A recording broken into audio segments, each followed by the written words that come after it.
بسم اللہ الرحمن الرحیم۔ ناظرین، پروگرام کرنٹ افیئر کے ساتھ آپ کا میزبان سید آصف علی حمدانی حاضر خدمت ہے۔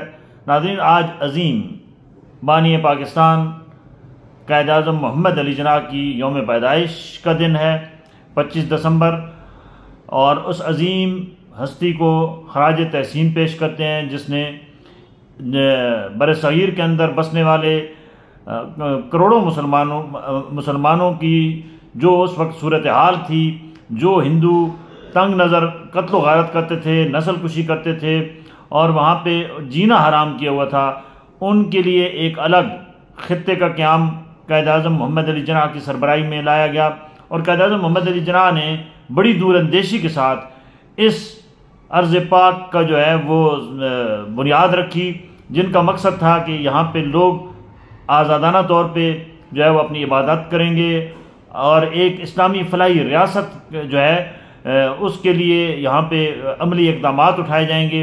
لیکن ہمیں صد افسوس ہے کہ قائد اعظم کی جو ہی اس دنیا سے پردہ جو فرمایا گیا ہے تو اس کے بعد حالات یکسر بدل گئے، اور آج جو حقیقی پاکستان تھا قائد اعظم محمد علی جناح کا، وہ کہاں ہے؟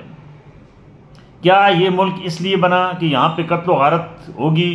کیا یہ ملک اس لیے بنا کہ یہاں انصاف بکے گا؟ کیا یہ ملک اس لیے بنا کہ یہاں ظلم و ستم کا بازار گرم ہوگا؟ کیا یہ ملک اسی لیے بنا کہ یہاں پہ قانون کو سر عام جو ہے وہ پاؤں کے نیچے روندا جائے گا؟ کیا یہ ملک اس لیے بنا کہ آئین کے جب جس کا دل چاہے گلا مروڑ دے؟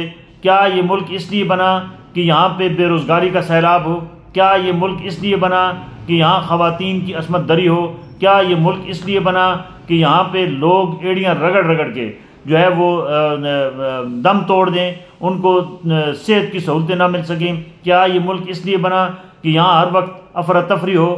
کیا یہ ملک اس لیے بنایا گیا کہ یہاں پہ جو ہے وہ انگریز کا اب بھی وہ کنٹرول ہو؟ کیا یہ ملک اس لیے بنایا گیا کہ ہم آپس میں لڑتے رہیں، آپس میں جھگڑتے رہیں؟ کیا یہ ملک اس لیے بنایا گیا کہ یہاں ہم فرقہ واریت کی آڑ میں ایک دوسرے کو قتل کرتے رہیں؟ کیا یہ ملک اس لیے بنایا گیا کہ یہاں پہ خانہ جنگی کی صورتحال ہو؟ کیا یہ ملک اس لیے مرز وجود میں آیا کہ یہاں پہ دین کے ٹھیکیدار بنا دیے جائیں؟ کیا یہ ملک اس لیے وجود میں آیا کہ یہاں پہ جو ہے وہ ہر ایک جو ہے وہ فرعون بن کے جو ہے وہ یہاں وقت گزارے؟ کیا یہ ملک اس لیے آیا کہ یہ عمراء شرفاء جو ہیں وہ یہاں اپنی تجوریاں بھریں؟ کیا یہ ملک اس لیے وجود میں آیا کہ یہاں پہ جو ہے وہ نظام کو جس کا جب دل چاہے وہ اس کو کچل دے؟ ہرگز نہیں۔ یہ جتنی بھی میں نے چیزیں گنوائی ہیں، یہ اس وقت تمام بیماریوں میں ہم مبتلا ہیں، اور قائد اعظم محمد علی جناح کی روح جو ہے وہ تڑپ رہی ہے۔ آج آپ کہیں پہ بھی جائیں تو رشوت کا بازار گرم ہے، آپ کا کام نہیں ہوگا، اور آپ جائز کام کے لیے بھی بغیر پیسوں کے وہ نہیں کرا سکتے۔ آپ انصاف کے دروازہ کھٹکھٹانے جائیں تو آپ جو ہے وہ طویل عرصے تک وہاں کے چکر کاٹنے کے بعد آپ دنیا سے چلے جائیں گے، آپ کو انصاف نہیں ملے گا۔ آپ اگر عام طبقے کے ہیں تو آپ کے لیے تعلیم کا حصول مشکل ہے، آپ عام طبقے کے ہیں تو آپ کے لیے جو ہے وہ چولہا جلانا بھی مشکل ہو رہا ہے، آپ اگر عام طبقے سے ہیں تو آپ کا جینا بھی محال ہے۔ بجلی کے بھاری بل، گیس کے بھاری بل، وہ آپ کو ہر مہینے اذیت سے دوچار کرتے ہیں، اور ہر دفعہ ہر دور میں یہ نعرہ لگایا جاتا رہا کہ ہم قائد اعظم کے پاکستان کو جو ہے وہ روشن پاکستان بنائیں گے، لیکن صد افسوس ہے کہ اندھیروں میں ہم دھکیل رہے ہیں۔ آپ کوئی شعبہ اٹھا کے دیکھ لیں جو بھی جس سے ہماری قومی معیشت کو بہتری آ سکتی ہے، ہم اس کو بیچ کے آج قائد اعظم کی روح کو تڑپا رہے ہیں۔ ہم ان کی نیلامی کر رہے ہیں، اور نیلامی بھی اپنے گھر میں کر کے خود ہی اس کے جو ہے وہ مزے لوٹ رہے ہیں۔ آپ دیکھ لیں جیسے پی آئی اے کا حشر کیا گیا، پی آئی اے قومی اثاثہ تھا، اس کے اوپر 2000 ارب روپے کی اس وقت بھی اس کی موجودہ ویلیویشن تھی، جس کو 135 ارب میں بیچ کے اس میں سے بھی صرف 10 ارب روپے جو وہ حکومتی خزانے میں گیا، باقی جتنے بھی ہیں وہ اس ایئر لائن کے اوپر لگائے جائیں گے۔ اور اس کے جو پارٹنر ہیں وہ دیکھیں وہ کون ہیں، وہ جو عارف حبیب ہے، اور اس کے ساتھ کتنی اور کمپنیاں شامل ہو چکی ہیں۔ یہ ایک سوالیہ نشان ہے۔ قومی اثاثے بیچ کے، گھر کا سامان بیچ کے آپ کبھی بھی خوشحال نہیں ہو سکتے، نہ ہی آپ کے گھر میں ترقی ہو سکتی ہے۔ ہمارا یہ ملک، یہ ہمارا گھر ہے، یہاں پہ ترقی اسی صورت میں ہوگی کہ جب ہم ان قومی اثاثوں کو قومی اثاثہ سمجھ کر ان کو بحال کریں گے، ان کے اندر بہتری لائیں گے۔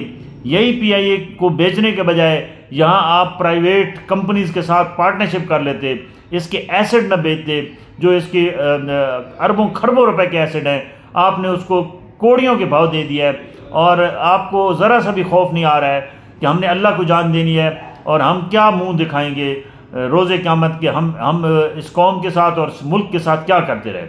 دوسری جانب قائد اعظم محمد علی جناح کی روح تڑپ رہی ہوگی کہ یہ میں نے کن لوگوں کے حوالے یہ پاکستان کیا جو آج بھی جو ہے وہ اس حقیقی آزادی سے بہت دور ہیں۔ یہاں آپ صبح گھر سے نکلیں تو آپ کو شام سے سلامتی سے واپسی جو ہے وہ بھی سمجھ لو ایک معجزے سے کم نہیں ہے۔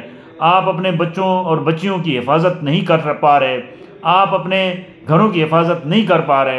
اس کی وجہ یہ ہے کہ یہاں پہ نظام اس قدر تباہ کن ہے۔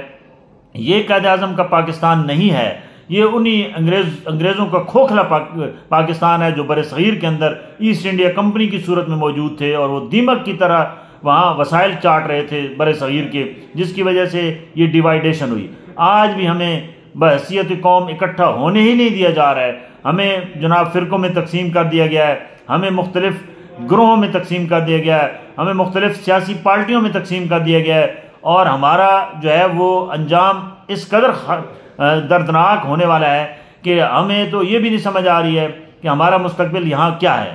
لاکھوں کی تعداد میں یہاں سے نوجوان ڈگریاں لے کر بیرون ملک جا رہے ہیں۔ اگر یہ قائد اعظم کا پاکستان ہوتا تو یہ ہرگز ایسے نہیں ہوتا۔ خدا را اس ملک کے اوپر رحم کرے اور قومی اثاثے بیچنے کے بجائے ان کو بحال کریں، اور یہ جو ڈرامے کیے جا رہے ہیں اس سے کبھی بھی اس ملک کے اندر جو ہے وہ معاشی خوشحالی نہیں آ سکتی، نہ سماجی ہماری جو روایات ہیں وہ بھی دم توڑ رہی ہیں، ان کو زندہ کریں، اسلامی ثقافت کو فروغ دیں۔ یہ جو قائد اعظم کے اصول تھے، اتحاد، تنظیم، یقین محکم، یہ آج صرف نعروں کی حد تک ہے۔ ان تمام کے تمام تینوں جو سنہرے اصول تھے اس کو ہم نے پس پش ڈال دیا ہے، اور قائد اعظم کا پاکستان ہمیں پکار رہا ہے کہ خدا را مجھے قائد اعظم کے ویژن کے مطابق جو ہے وہ آزادی چاہیے، لیکن یہاں پہ یہ والا معاملہ نہیں ہے۔ ہم اس گھٹن والے ماحول سے تنگ عوام آ چکے ہیں، اور عوام کے اندر شدید مایوسی ہے، اور عوام سمجھ رہے ہیں کہ یہ پتہ نہیں کس ملک میں رہ رہے ہیں جہاں صبح اٹھیں گے تو پتہ نہیں وہ زندہ ہوں گے کہ بھی نہیں۔ خدا کے لیے اس ملک کے اوپر رحم کرے، اور تمام جتنے بھی ہم یہاں اس بسنے والے ہیں ہم سب کا یہ فرض بنتا ہے کہ تعمیر پاکستان کے لیے جو ہے وہ اپنی سوچ کو تعمیری کریں، اور یہ تخریبی جتنے لوگ ہیں ان کے خلاف ایکا کریں تاکہ اس ملک کو جو ہے وہ حقیقی آزادی دی جا سکے۔ بہت شکریہ۔